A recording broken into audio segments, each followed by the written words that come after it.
যখন আমরা ঘুমিয়ে থাকি তখনও কিন্তু আমাদের হার্টবিট চলছে।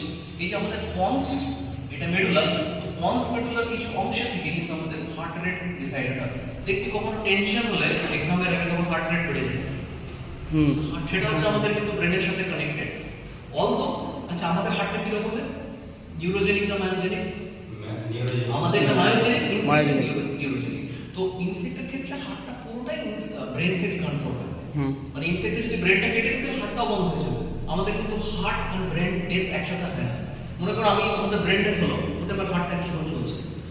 হার্ট ডেথ হলে ব্রেন ডেথ হবেই, কারণ হার্ট ব্লাড পাম্প করছে। আর যদি ব্রেন ব্লাড সাপ্লাই না হয়, সাফিসিয়েন্ট ব্লাড না হয়, তো মরে যাবে। কিন্তু হার্ট আর ব্রেন একসাথে মরে যাবে। অনেকে দেখি কোমায়, তার হার্ট চলছে না। কোমায় আচ্ছা, কোমাটা কি ব্রেন ডেথ না হার্ট ডেথ?